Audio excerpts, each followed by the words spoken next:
Chapter 33. Conspiracies that turned out to be true. How many times have you heard the mainstream media dismiss certain points of view as conspiracy theories? A whole lot of the time, the conspiracy theorist is right and the mainstream media is wrong. In fact, we owe a great debt to conspiracy theorists because they will go places and investigate things that the mainstream media would never touch. The mainstream media only tell us what the government and the big corporations want us to hear. In a world where almost everything we are told is a lie, the truth can be very difficult to find.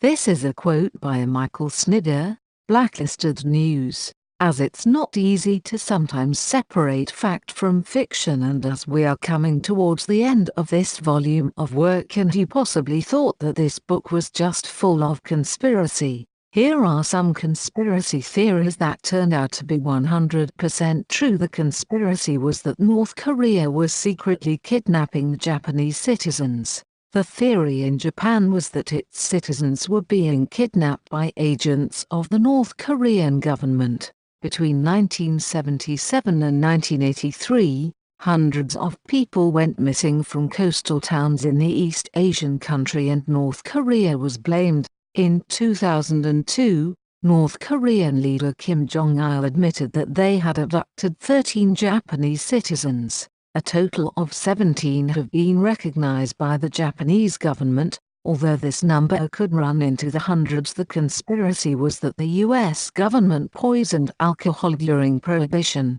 It was reported by the press at the time. In essence, the US government was knowingly killing its citizens by poisoning alcohol. After Prohibition was introduced, methods to curtail drinking became more extreme after people continued, and bootleggers made a fortune. Many were distilling widely available industrial-use alcohol. For years, toxic chemicals had been added to stop people drinking it, but given it could be purified, the government acted to double the poisonous components. According to Time magazine, Seymour M. Loman, Assistant Secretary of the Treasury, in charge of Prohibition, even said in 1927 that drunks were dying off fast from poison hooch and a good job will have been done if America became sober because of it. 700 people died through this poisoning until Prohibition ceased in 1933.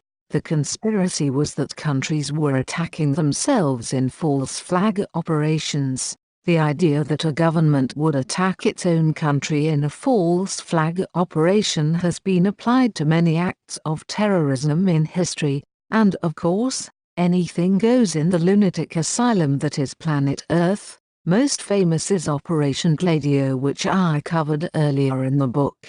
During World War II, British double agents were allowed to firebomb a power station in the UK to protect their cover.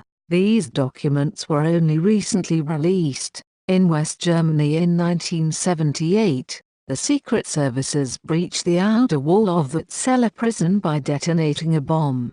The left-wing Red Army faction groups were blamed, but it soon emerged that the German government had orchestrated the attack. The conspiracy is that the government is watching us. This is the reason why Edward Snowden, former US security contractor, had such resonance around the world. He disclosed in 2013 that over 60 countries were targeted by both the United States National Security Agency and Britain's GCHQ based in Cheltenham.